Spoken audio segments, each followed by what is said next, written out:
This is IsAware, powered by Intersoft Associates.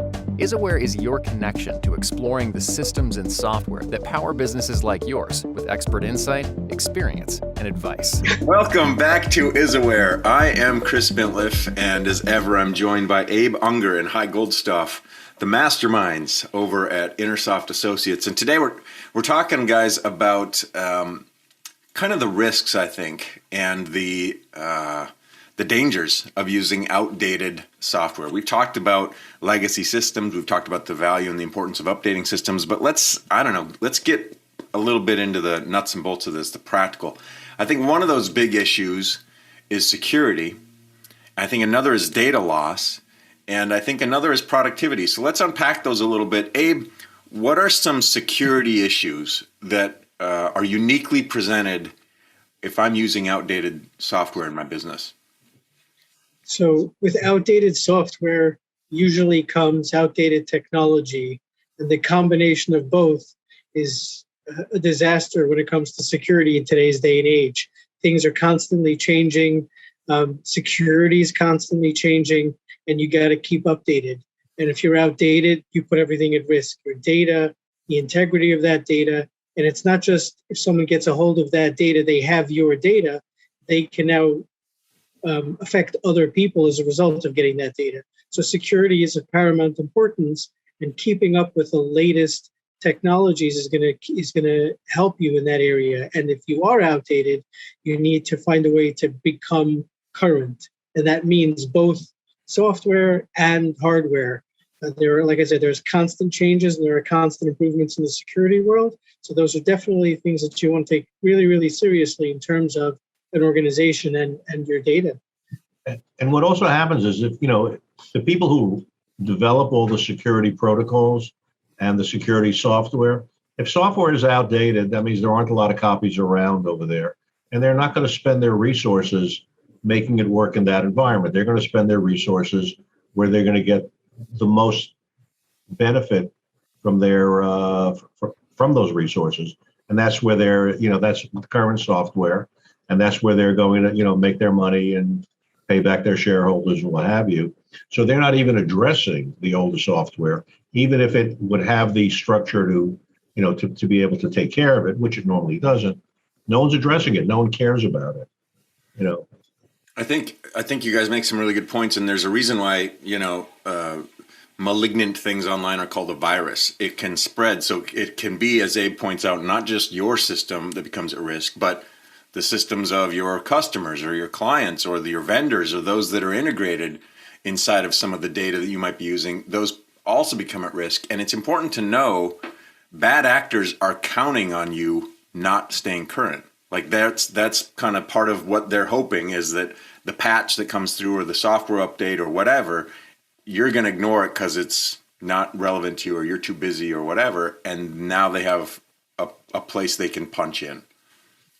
Absolutely. But that's what happened with the company that, does all the software updates for some of the major companies. They were not, up to date, and, they got infected. And companies like Microsoft and others, I don't know if Microsoft was there, but a number of them, infected their customers. The first one was a lot worse than the second one. They only have to be right once. The people who are being attacked need to be right all the time. And you just, unless you disconnect from the internet completely, you can't protect yourself. And we actually have a client like that who is completely disconnected from the internet and realizes how foolish that strategy is after a number of years.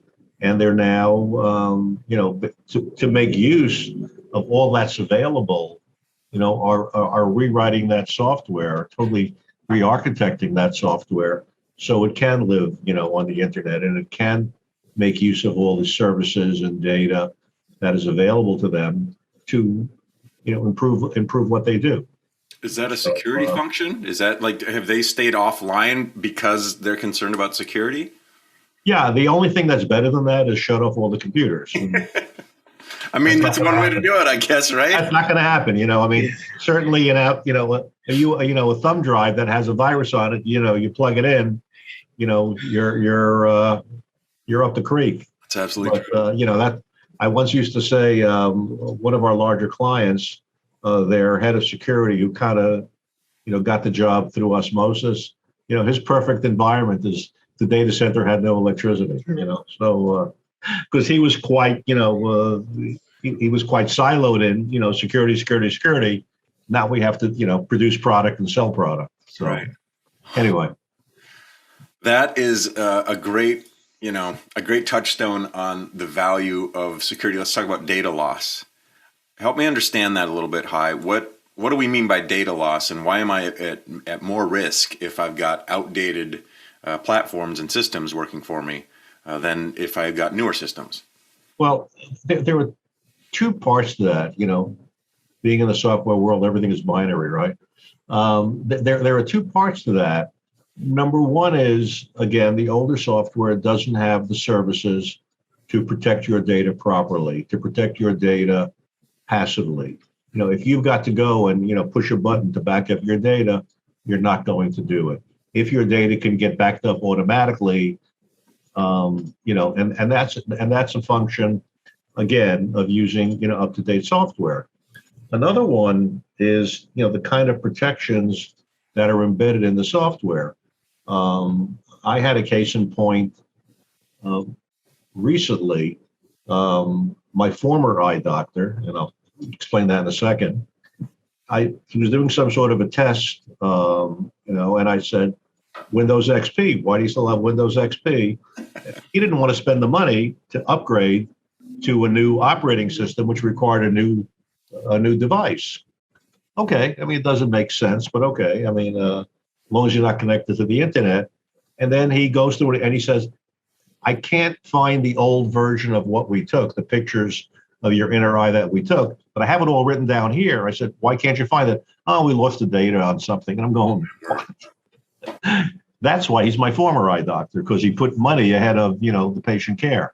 But he lost data and there was no way to, impact it or, is it because it was Windows XP? Is it because it was an old piece of hardware? A little bit of both. I don't know. I certainly didn't drill down at that point, but he lost critical data. If I had, serious eye problems, that would have been, could have been serious. Now, it wasn't, and it's a I great went illustration. elsewhere.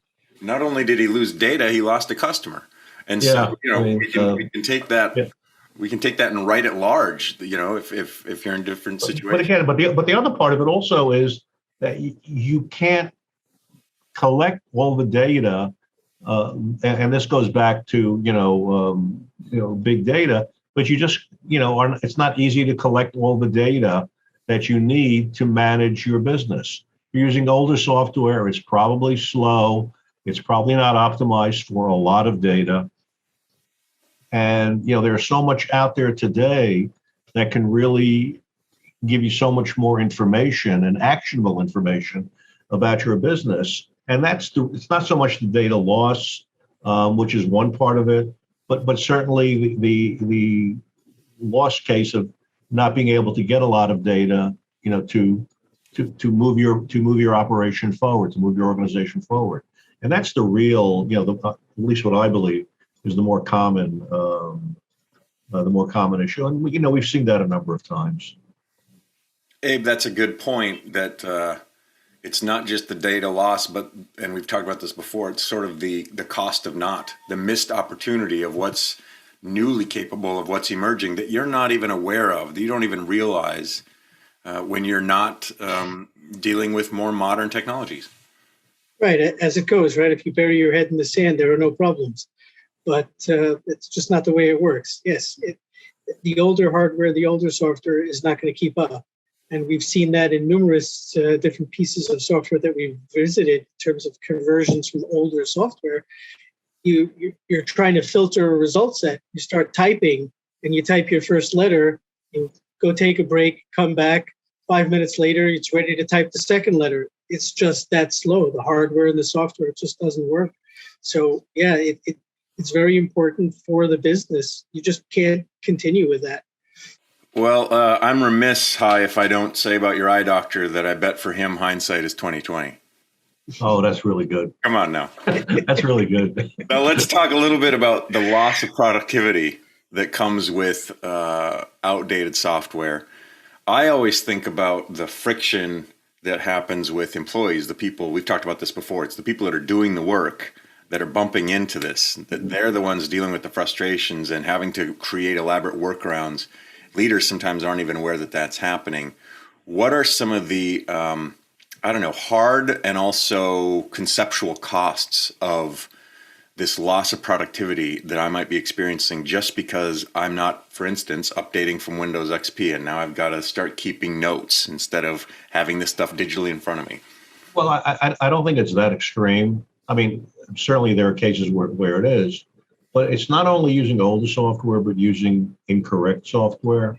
And I think I might have mentioned this on a previous conversation. We got a fairly large organization that was running their core operation, not a core operation, not their core operation, through Excel. And they were doing a lot of, nifty work with Excel using, VBA and automation and all of that within Excel. I mean, they were using it very, very well, yet it wasn't sufficient to do that core process, that data capture process. And, people couldn't update the data. Excel's not a multi-user system. And we re-engineered, re-architected that in a whole new system using some of the tools that they were using within Excel, but certainly, increasing what we could do because, we have we can program in a lot more intelligence into the process.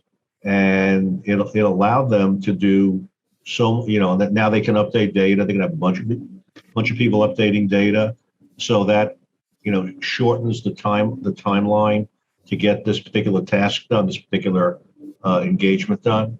And, we came in right at busy season. We deployed it right at busy season, worked like a champ. They were able to get so much more done, service so many more clients, and in fact, were able to redeploy other people into more high value work, which again, provided more benefit to the organization. So it's a little bit of that, here, this is a fairly fresh case that just went live a couple of months ago. And it's not old software, it's the incorrect software. And they both they're kind of equivalent in terms of the effect. That's a really great point, Hi. When we talk about outdated software, we might be talking, Abe, about outdated software for you. I mean, there's so many businesses that get started doing things in Excel or Google Docs or Google Sheets, and that habit, that inertia, Hi, that you've talked about before, it just keeps us driving. And pretty soon we've got 50% more employees, and our revenue has increased by $3 million, and we're still doing these old things that no longer serve us because that's what we're comfortable and used to. It's not the outdated software, Abe, but it's the outdated use of or thinking about what we really need. Right, and that's where you have to go and revisit these periodically. You can't just sit back and say, "Oh, it's okay. Let's just keep it as it is." You actually have to go back and understand it, and that's where you have that review and that audit. What do you have? What's missing? What can you improve upon? Where are the touch points? Where are the pain points? All these things are what people are dealing with, and your employees are dealing with, and they're the ones who know about it. Those people who are in the trenches doing that work are the ones who are saying this isn't just working well, or this isn't fast enough, or this isn't doing what we need. And you have to have that review and audit. And then you'll see, as part of your either outdated software or incorrect software, or where improvements can be made. Like I said, typing a letter on a screen and going to take a break is not great for productivity if you're trying to do or get your work done. Or you're trying to generate a report and you got to wait for 6 people to give you their version of their Excel spreadsheet, merge that together, not going to help you much. So that's where you have these reviews and look at it and say, here's something that's going on. How do we fix it? And that's where a company like us can come in and help you, where we can sort of focus that discussion. What do you need? What are we talking about? Where can we challenge what you've been doing until now so that you can improve? and just the fact that you're using old software doesn't mean it's the wrong software. It's not to say, well, if you're using old software, you got to change everything. You got to, you got to get a new fancy car. We have a client that was using old archaic software for the longest time, and what it did was fairly simple. They didn't need services on the internet. It was all done locally, and it worked. And for the life of me, I tried to come up with reasons that they should upgrade to the 20. I think at that time might have been the 20th century. No, tried to upgrade. And I couldn't come up with a valid reason that they should upgrade. The one valid reason is it becomes an engagement, but that's not the reason to do it. And I couldn't speak to them and feel and without smiling and that I'm it's self-serving. And and then there was a point in time where the software that we were using would not work on at that time Windows 7. Just wouldn't work on that anymore. And we gave them the option of making it work in Windows 7, and they said no. They had two options, and they said no. The software paid us back. Let's upgrade, and we have, and it's been it was working well until there was a reason that it couldn't work well. And now certainly they have a lot more capabilities. They're doing a lot more business, and they haven't added any employees. So it doesn't always mean that it's the wrong thing, but speaking to somebody can tell you what can be done and perhaps when it should be done. Which again gets back to that value of the consultant, which we've talked about before. You don't necessarily need to know all this stuff. You just need to know something isn't right, or it's getting in your way, or you're bumping into stuff. And guys like Hai and Abe at Intersoft can help you sort of figure out how that's affecting you and what changes are possible to make things better. Guys, thanks so much for another great conversation. Dangers, risks of using outdated software. Interesting conversation as always. Appreciate your time today. I'll talk to you again soon. Thank you much, Chris. Take care. Thank you. Thanks for joining us for IsAware, and a special thanks to our subscribers. Consider becoming one today. IsAware is powered by Intersoft Associates, who believes the more you know about your IT, the better. Visit us at intersoftassociates.com and schedule your free consultation to talk about how custom software can help your business.